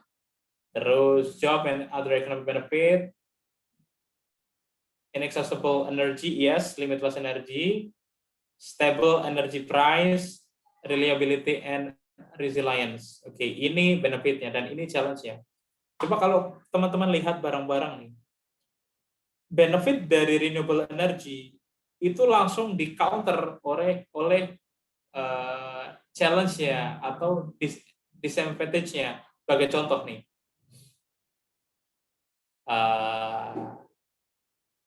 inexhaustible energy yang tidak terbatas, limitless, dan lain-lain ya. Tahu nggak langsung dihantam sama apa? Availability of power. Artinya energinya tak terbatas. Nggak semua negara, nggak semua daerah bisa menikmati itu karena resource-nya susah. Satu. Yang kedua, stable energy price. Memang ketika untuk renewable energy sendiri harganya stabil. Kok bisa harganya stabil? Karena tidak terpengaruh oleh harga komoditi seperti komoditi batu bara, komoditi crude oil, gas, dan lain-lain. Energinya stabil. Tapi ada tapinya juga. Dia punya power quality issue. Harganya stabil, tapi quality power-nya itu yang artinya bukan nggak stabil, dia stabil, cuman harus ditopang oleh pembangkit yang stabil sebagai tadi base load tadi. Yang ketiga reliable and resilient, yes, iya, cuman di counter juga oleh cost issue. Cost-nya itu gede banget loh untuk renewable energy, terutama saat project ya, saat pembangunannya. Itu adalah the benefit and challenge of renewable energy. Oke, ini sesi terakhir sebelum kita sharing session. Ini adalah LCOE komponen ya, teman-teman ya. Ini nanti saya share. Jadi ketika kita mau bikin pembangkit, ini apa namanya untuk pengetahuan aja, si PLN sebagai off-taker itu memiliki PPA atau Power Purchase Agreement antara si PLN dengan developer, ya kan? Nah, PPA ini komponennya itu sama seperti LCOE komponen. Ada capital cost, itu adalah cost project yang dikeluarkan ketika pembangunan. Ini penghitungan LCOE ya. Ada capacity factor. Capacity factor itu berapa persen sih si turbin atau pembangkit ini dinyalakan atau aktif, kapasitasnya itu berapa persen? Ada yang 30, ada yang 65, ada yang 10, macam-macam. Lalu ada fixed O&M cost. Fixed cost untuk operation and maintenance itu adalah cost yang dikeluarkan oleh si operator dan maintenance, tapi yang fix, jadi mau mesin itu, mau turbin itu nyala atau mati, cost-nya sekian. Yang kedua adalah variable cost. Variable cost itu adalah cost yang tergantung oleh beberapa variabel. Misalkan nih, si pembangkit, kapasiti faktornya 25%, cost-nya sekian, 50% cost-nya sekian, 70% cost-nya sekian. Yang selanjutnya adalah hit rate. Hit rate ini adalah efisiensi. Ini biasanya dipakai di beberapa coal fired ataupun gas turbin ya. Heat rate ini adalah efisiensi dari karakteristik pembangkit atau turbin itu sendiri. Yang ketiga adalah fuel cost. Fuel cost ini adalah cost komponen yang sangat besar di pembangkit tenaga listrik, terutama untuk coal fired, batu bara maupun gas. Ini cost komponen yang sangat besar. Jadi ini adalah poin-poin penghitungan untuk LCOE dan untuk penghitungan Power Purchase Agreement. Nanti akan saya jelaskan di bawah. Ini bedanya. Jadi untuk di gas power maupun batu bara ya, capital cost-nya itu nggak sebesar di renewable energy. Jadi renewable energy itu capital cost-nya awal gede banget.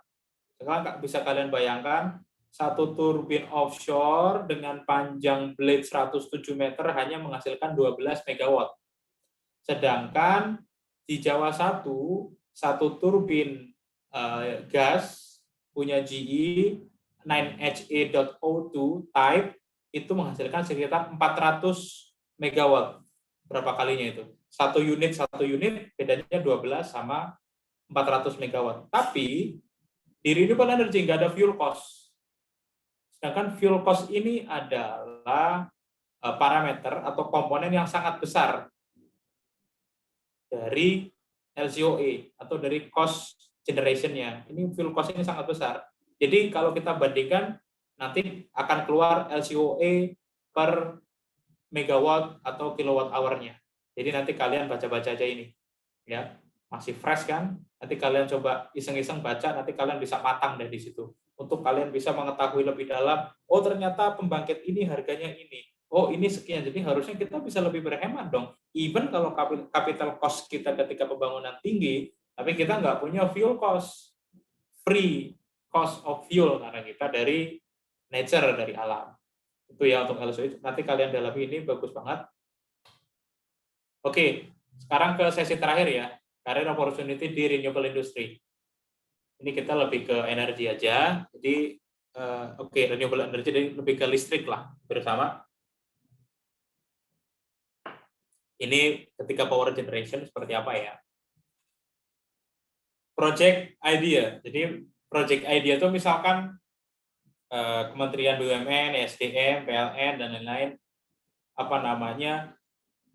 mau bangun pembangkit nih, kita butuh pembangkit di Kalimantan. Berapa megawatt? Taruhlah 600 megawatt. Oke. Ya udah deh, kita panggil konsultan.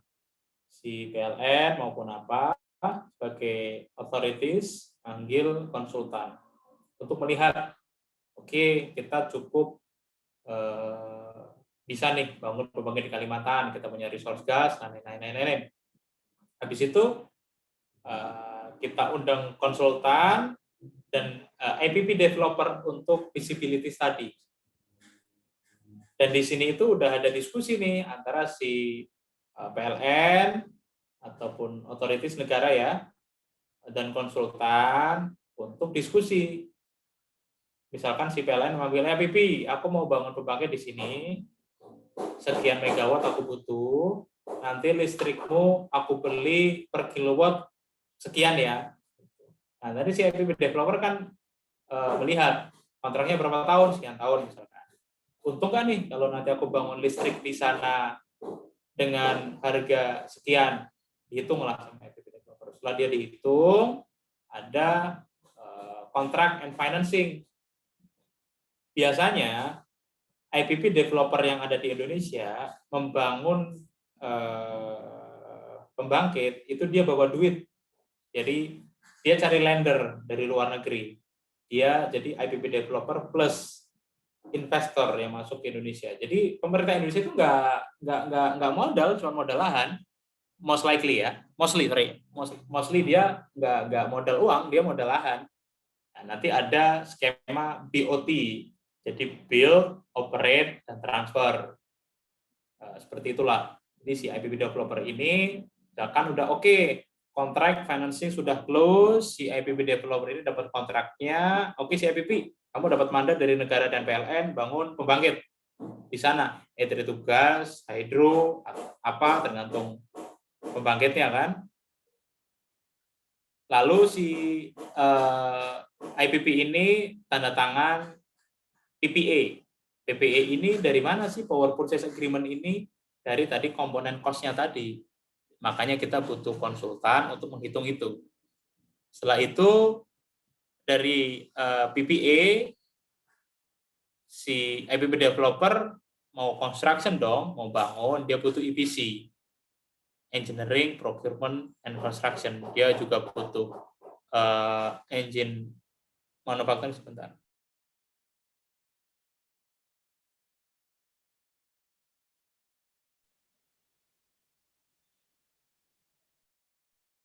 Oke, sorry saya lanjut ya. Jadi di sini ada EPC dan IPP developer. Setelah itu, setelah construction selesai ada operate. Yang operate siapa sih? Yang operate ya O&M, biasanya ditunjuk oleh IPP developer, dan di sini ada off-taker. Off-taker di Indonesia itu PLN, karena distribusi listrik di Indonesia dimonopoli oleh PLN. Gitu. Jadi ini adalah beberapa step bagaimana pembangkit listrik itu dibangun. Kenapa kok saya acuannya pembangkit listrik? Karena renewable energy itu mostly we convert energy to electricity.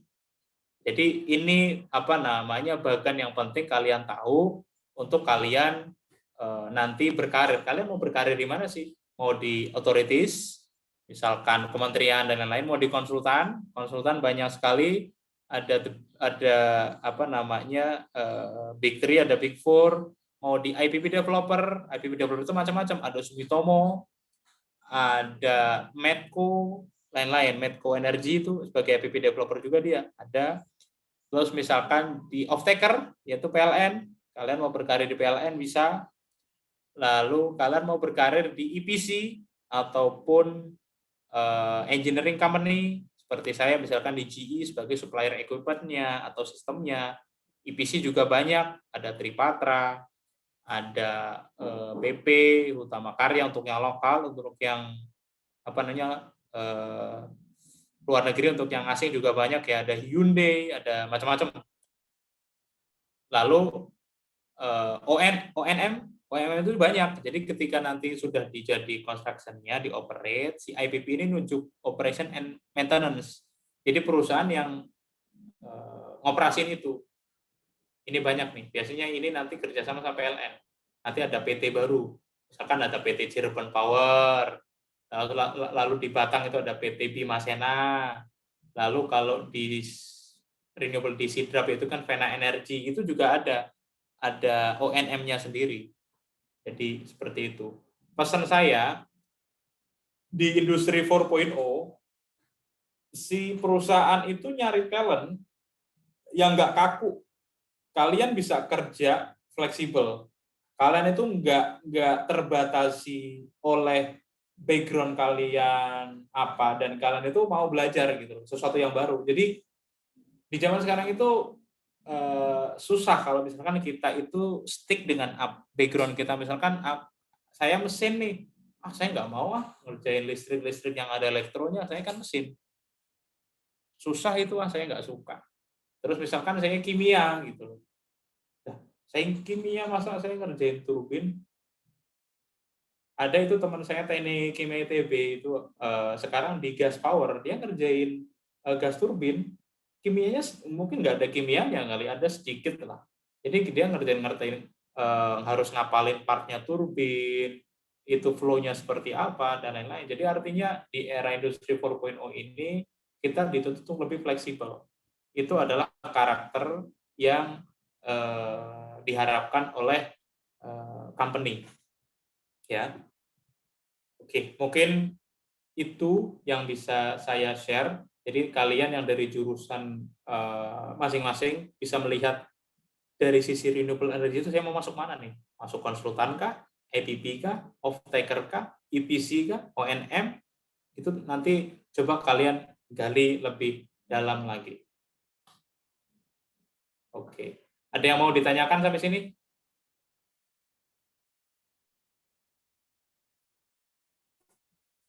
Halo? Sebelum kita sharing.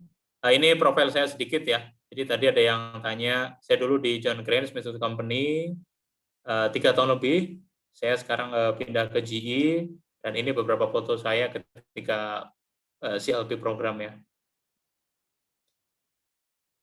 Dan mungkin di bawah ada apa namanya quote saya, itu saya sendiri yang buat. Don't just climb the tree for the fruit, just look around and you can see what people don't. Jadi saya itu punya prinsip gini teman-teman. Ketika saya mau, misalkan saya mau manjat pohon kelapa, iya saya mau manjat pohon kelapa itu, saya mau memetik kelapanya. Tapi nggak cuma buah kelapanya yang mau saya petik, gitu loh. Saya harus dapat yang lain. Apa ini? Ketika saya sampai atas, saya lihat sekitar, oh ternyata di atas sana itu ada sesuatu yang nggak kita tahu ketika saya di bawah, ketika kita itu dari bawah. Makanya prinsip saya ketika saya itu meniti karir, ketika saya sudah sampai titik tertentu, kita nggak boleh puas. Kita harus lihat sekitar, ternyata masih ada yang lebih tinggi loh dari sini. Jadi kita nggak boleh puas di sana, kita harus look around, dan ya kita harus develop terus diri kita untuk lebih, mungkin kurang lebih seperti itu. Ada yang ditanyakan teman-teman?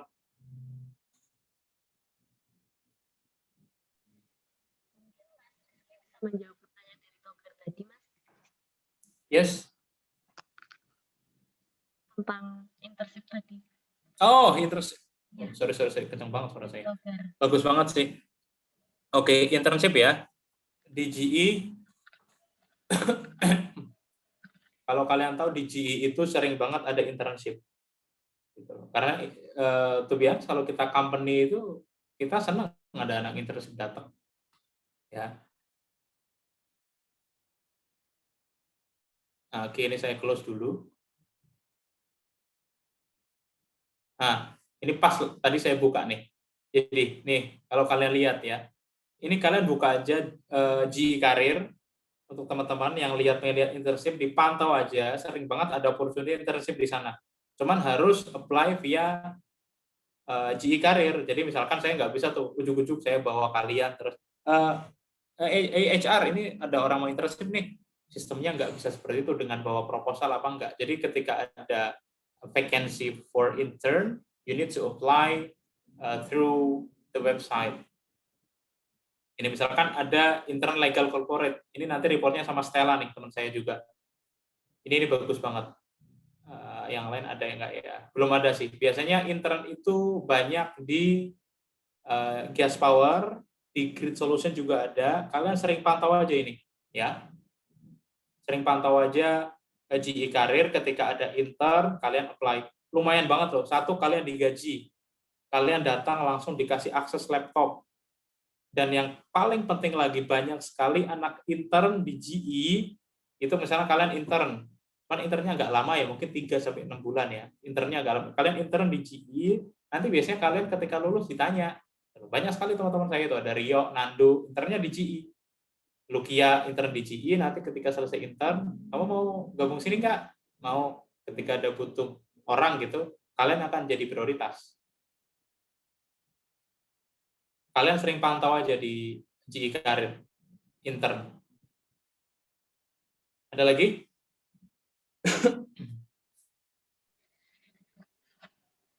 Oke, tadi yang Iza tanya ya, tentang karir saya di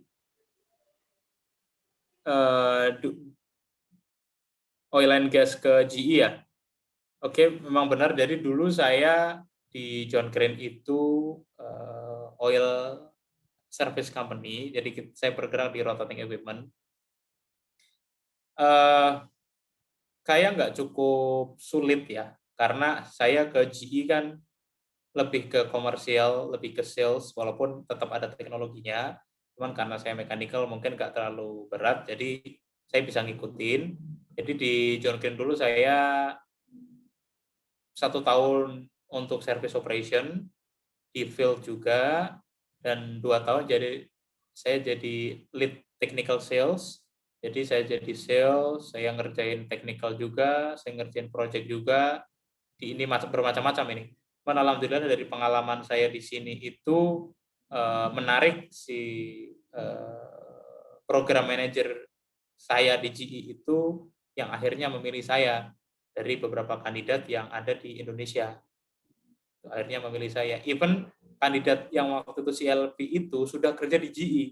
Jadi ketika saya masuk ke GE itu ada sekitar 3 atau 4 orang yang ternyata apply CLP juga. Dia udah kerja di GE, tapi si program manager saya itu orang Dubai lebih memilih saya. Karena apa? Saya memiliki a diverse experience ya, dari mulai operation, sales, project, jadi punya pengalaman yang cukup banyak. Jadi akhirnya si program manager saya, bos saya memilih saya, yang akhirnya saya jadi masuk GE dengan program CLP. Ada lagi yang ditanya teman-teman? Jam berapa Bagaimana sekarang? teman-teman? Setengah Masih ada yang 10. ditanyakan? Kalau tidak ada, sepertinya bisa dicukupkan untuk sesi Q&A kali ini, Mas. Mungkin mau nanya Mas, ya Mas, terakhir Mas. Boleh. Bersaran, Mas.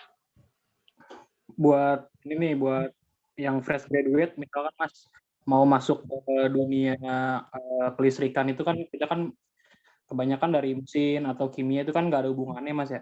Nah kita tuh harus punya basic apa sih Mas biar nanti pas wawancara atau pas FGD di perusahaan tersebut, anggaplah GE atau Marubeni gitu, itu kita bisa dilirik sama atasan kita, walaupun kita fresh graduate nggak punya pengalaman itu gimana Mas? Oke, itu bagus banget sih, Azhar sih. Jadi menurut saya sih gini, ini yang poin terpenting ya.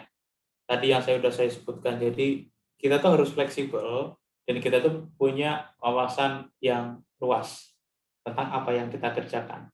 Sebagai contoh, kita teknik kimia, saya teknik mesin, saya kerja di perusahaan listrik yang notabene itu bukan kerja saya, walaupun saya tahu, cuman kan kecil ya.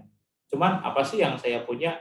Ya wawasan kita luas. Jadi sebenarnya kayak misalkan mungkin jawaban yang paling simpel adalah sertifikasi atau apa. Itu perlulah. Cuman bagi saya itu satu, kalian harus memperluas wawasan kalian. Dengan apa sih? Salah satunya adalah dengan organisasi ini. Kalian punya wawasan yang luas, tapi kalian nggak punya bahasanya apa, nggak punya wadah lah yang bisa kalian tuangkan di CV kalian. Misalkan kalian punya ada CV di situ tertulis member atau apa sebagai renewable energy Undip. Ketika kalian interview oleh HR ataupun user kalian kan bakal ditanya, kamu ngapain di sini? Itulah kalian bisa kembangkan. Saya tahu ini, saya tahu itu, saya tahu ini, saya tahu itu. Gitu. Jadi poinnya di sana. Dan ketika kalian ngomongin energi ataupun kelistrikan ya, kalian pelajarin ini deh. LCOE komponen sama PPA. Itu kalau kalian bisa pelajarin ini, kalian bisa masuk di semua yang ada di sini. Mulai dari authorities, consultant, IPP, off-taker, EPC. Kalau kalian tahu LCOE, kalian bisa di sini. To be honest, jadi ketika nanti kalian kerja itu, kalian nggak bakal melulu membahas masalah teknologi. Mungkin kalau orang bilang, yes, yang kita pakai itu Microsoft Word sama Excel. Iya. Cuman itu kan aplikasinya. Tapi logika dan analisa kita yang kita asah ketika kita kuliah, itu yang bakal kita pakai. Jadi kalau tadi Azhar tanya, apa sih caranya gitu. Kalian sudah punya wadah SRE, bagus ketika untuk dimasukin ke CV kalian sebagai acknowledge ke HR maupun user, tapi pertajam lagi pengetahuan kalian. Yang saya tekankan, jangan kalian cuma curious tentang teknologinya. Tentang teknologinya, ininya, oke itu bagus. Coba kalian harus curious tentang implementasinya seperti apa sih. Nanti masalah cost-nya seperti apa sih? Efektivitasnya gimana sih? Efisien atau enggak sih? Economical impact-nya seperti apa sih? Environmental impact-nya seperti apa sih? Itu yang kalian gali. Kalian perkaya itu, kalian matengin itu, saya jamin. Enggak susah kalian cari kerja. Either di PLN, konsultan, apa ketika kalian sudah punya broad knowledge seperti itu, saya yakin mudah. Ada lagi yang ditanyain? Sebelum tutup, satu lagi mungkin Iza. Bagaimana? Teman-teman masih ada yang ingin bertanya?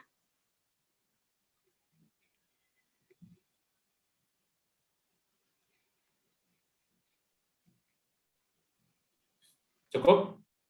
Sepertinya cukup, Mas. 9:30 udah cepet banget ya. Iya, udah nggak kerasa banget. Kita ngobrol banyak hal. Terus juga banyak banget nasihat-nasihat yang udah Mas Rizky kasih kepada kita. Kita tutup sesi kali ini dengan penyerahan sertifikat dari Mas Rahmat selaku Wakil Ketua SRI Universitas Diponegoro kepada Mas Rizky. Teman-teman operator mohon dibantu untuk share screen sertifikatnya. Bismillahirrahmanirrahim. Sebelumnya makasih banyak Mas Rizky udah dapatkan waktu dan sharing sama kita semua, mulai dari G itu seperti apa sampai ke persiapan yang sekiranya kita perlu lakukan untuk di fresh graduate ini. Dan juga mohon maaf juga Mas, kita belum tahu tadi kalau Mas suka nasi megono dan tempe mendoan, jadi mungkin pakai ini dulu ya Mas. Oh, boleh. Oke, terima kasih banyak ya. Ya Mas. Ini saya terima dengan baik dan saya terima kasih banyak sudah diundang. Apabila nanti ada feedback apapun, pertanyaan, mohon connect ke saya via LinkedIn. Via LinkedIn itu sudah cukup sih. Nanti kalau via LinkedIn nanti bisa saya share WhatsApp saya atau email saya. Oke, terima kasih banyak. Baik, terima kasih banyak. Terima kasih banyak Mas Rizky. Mungkin di lain kesempatan jika kita bertemu, kita makan nasi megono bareng-bareng ya Mas. Boleh. Sebelum kita tutup, kita adakan sesi foto bersama dulu Mas untuk sekedar kenang-kenangan mungkin. Boleh. Sayang sekali kita nggak bisa ngadain acara ini secara langsung. Jadi nggak bisa ketemu Mas Rizky sekarang. Next time lah, after pandemic ya. Amin.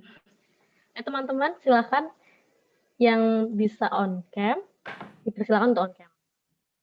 Kapan lagi nih kita foto bareng sama? Iya, saya mau lihat mukanya juga. Oke, ini Vidi. Oh, ini Bagaskara. Oke.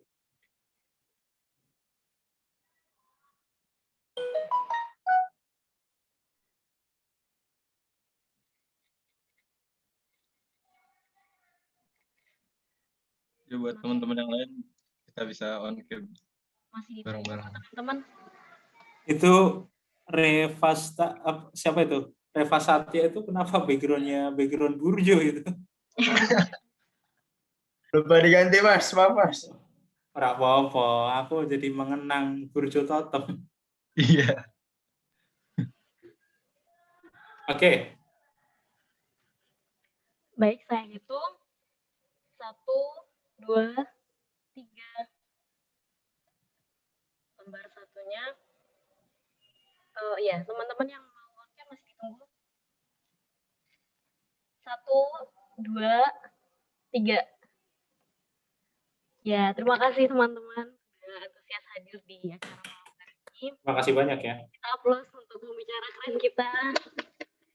Jangan lupa teman-teman, Mas Rizky. Ya. Kalau perlu connect ke saya via LinkedIn aja ya. Baik, Insya Allah saya pasti respon kok. Baik. Makasih Iza, makasih Rahmat, Vidi, Ikna, Galih dan teman-teman ya. Sukses terus, saya tunggu di dunia karir dan renewable energy. Butuh apa pertanyaan silakan connect ke saya. Feel free anytime. Ya, terima kasih. Terima kasih banyak Mas. Terima kasih banyak ya. Terima kasih banyak, Mas. Oke, mungkin saya cukupkan sekian acara Company Visit SRE malam hari ini. Banyak